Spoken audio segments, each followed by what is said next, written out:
My name is Nancy Dipolin, and this is our group presentation about the Strategic International Procurement Plan for Chibuka Foods Limited.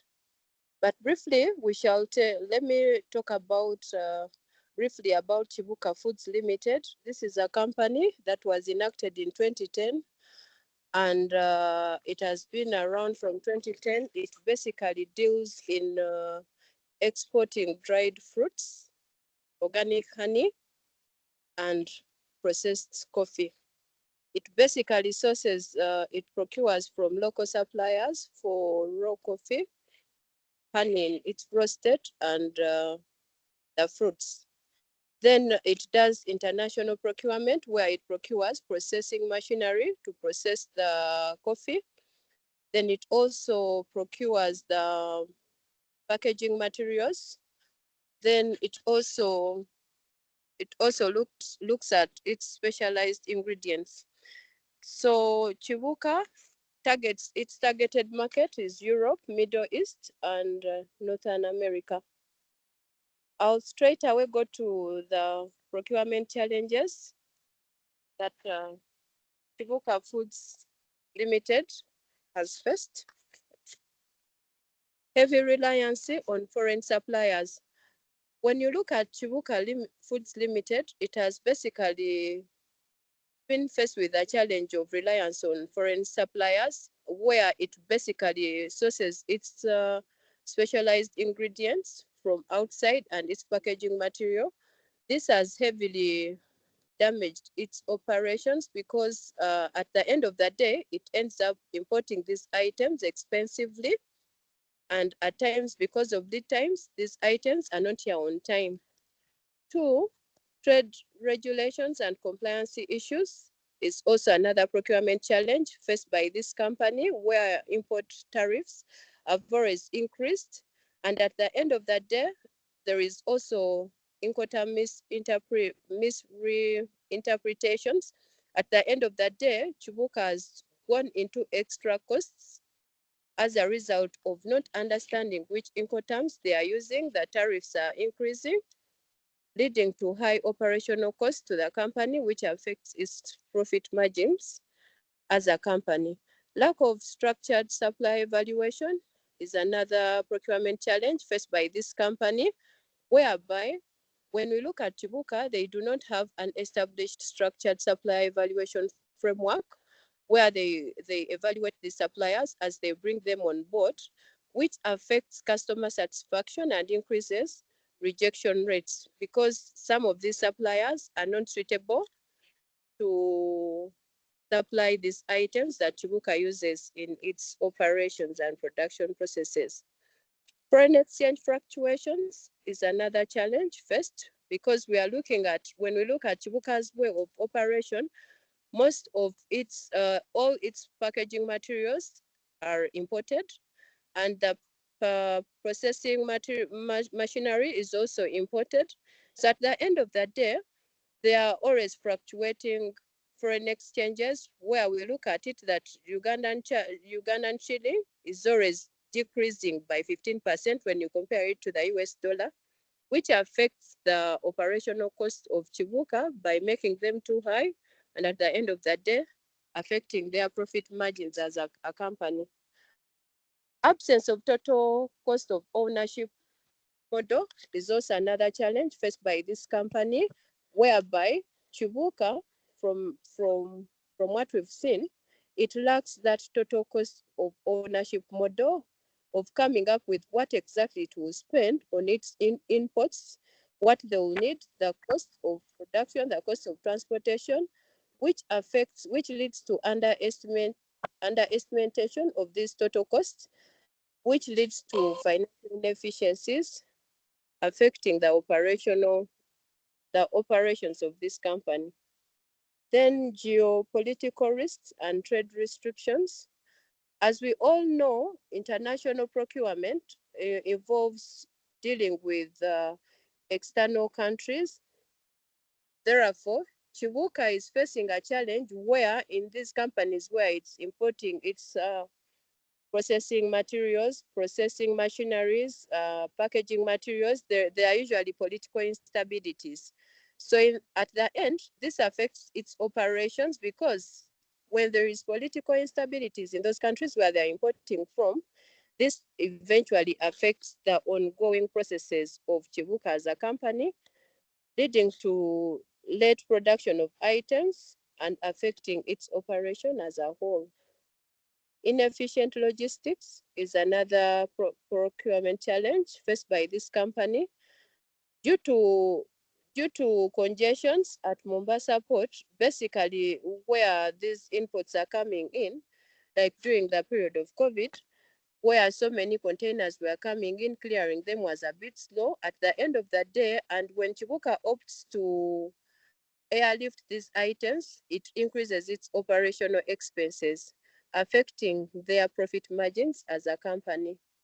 Lastly, the ethical sourcing concerns is another procurement challenge faced by this company. When we look at Chibuka, it lacks that sustainable.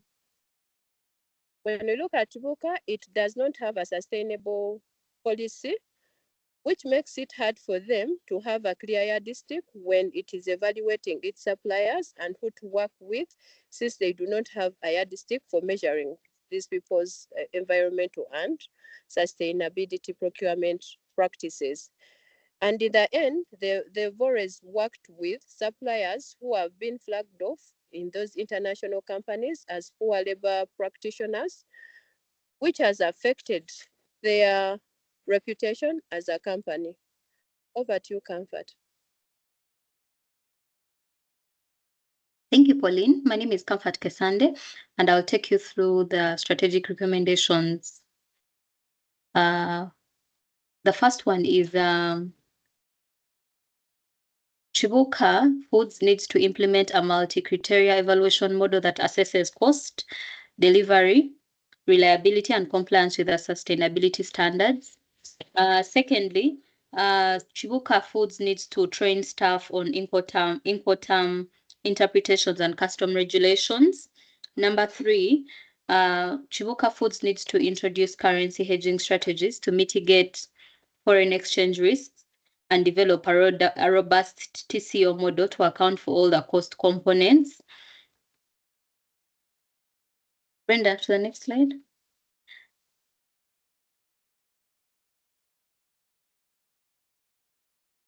Chibuka Foods needs to formulate an ESG, environmental, social, and governance policy aligned with international sustainability standards. They also need to enhance logistics management, collaborate with experienced freight forwarders, and streamline customs clearance processes to improve efficiency and cost effectiveness. Then lastly, they need to adopt e-procurement platforms and blockchain-based supply chain tracking to improve transparency and enhance supplier collaboration. Over to you, Brenda. Thank you very much, Comfort. So all these strategic recommendations can be summarized into supplier selection and qualification, and then cost optimization and risk management. Under supplier selection and qualification, they need to develop a multi-criteria supply evaluation model that will assess the cost and the quality, delivery reliability, and financial stability. Then they also need to implement a structured supplier due diligence process to be able to verify the certifications, the ethical labor practices, and the supply chain transparency. And also they will have to establish the strategic partnerships with globally certified suppliers and develop long-term contracts to ensure stability and quality consistency. Then under the, sorry about that.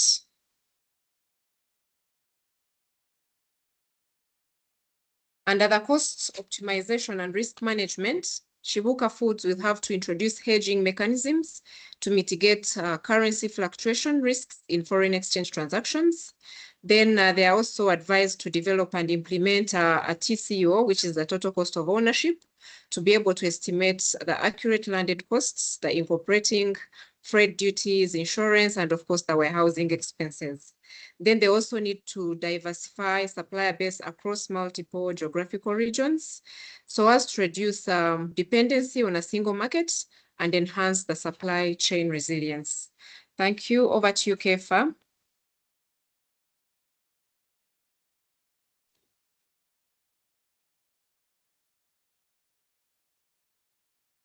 Taking us through the regulatory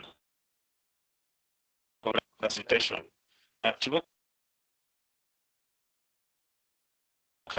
Customs compliance knowledge with its procurement staff in order to navigate the trade barriers efficiently.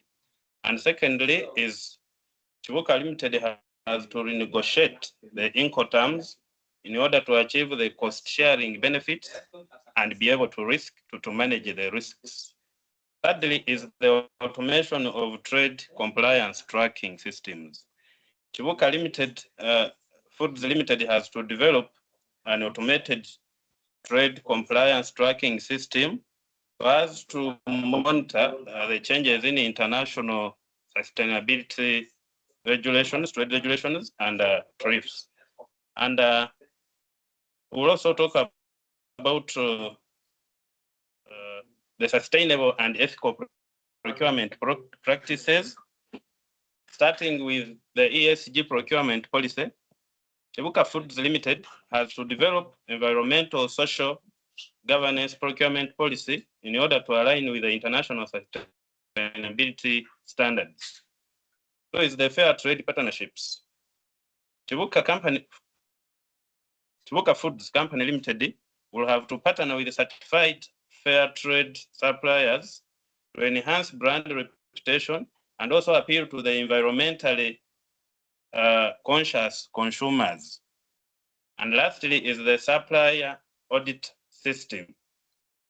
Chibuka Foods Company has to implement a supplier audit system in order to monitor the compliance with the ethical and sustainable procurement guidelines. Thank you. Over to you, Irene.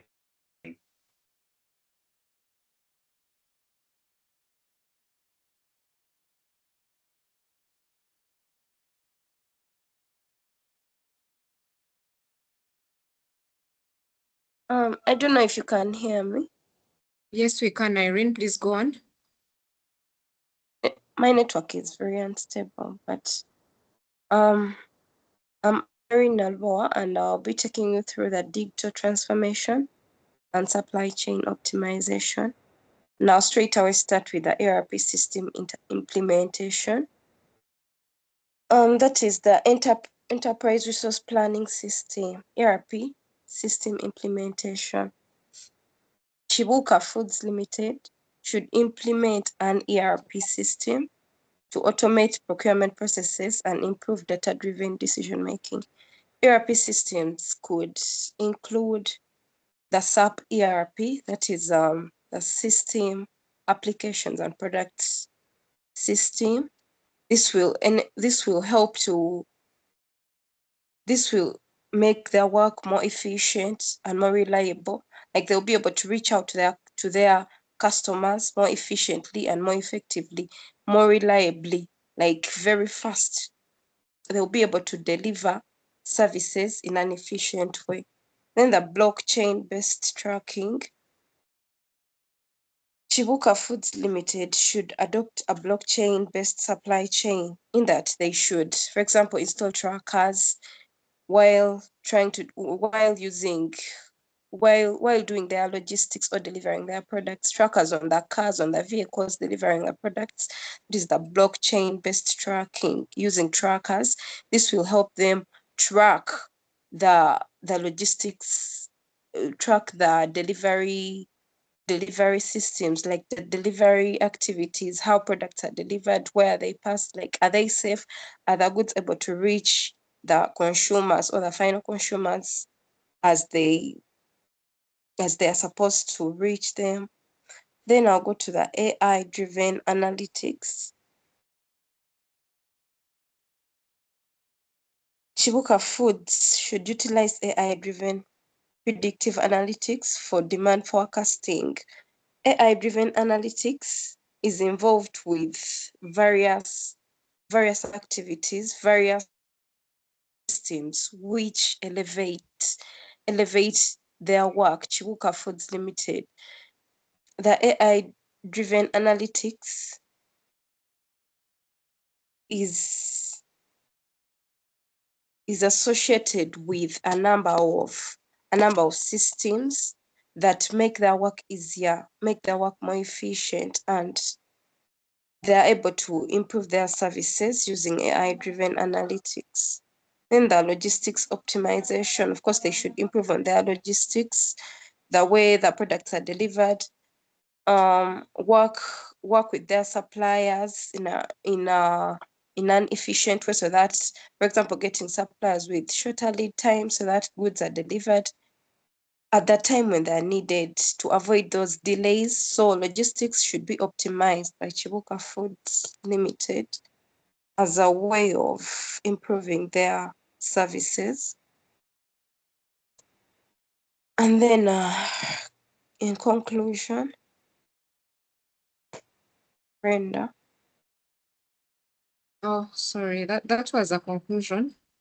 Oh yeah, sorry. There you are. In conclusion, Chibuka Foods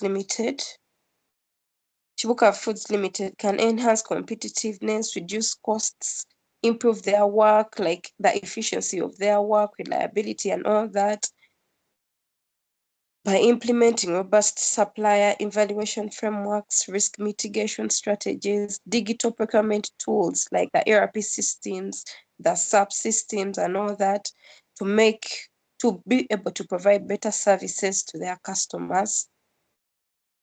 And the roadmap to implementation should prioritize training procurement staff. They could train procurement staff, train suppliers on how to go sustainable, train suppliers, like get suppliers with shorter lead times, but yet quality services and all that.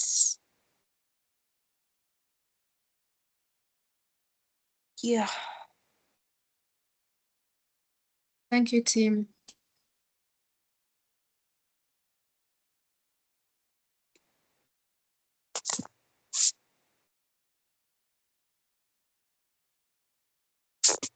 I think we should do it one more time.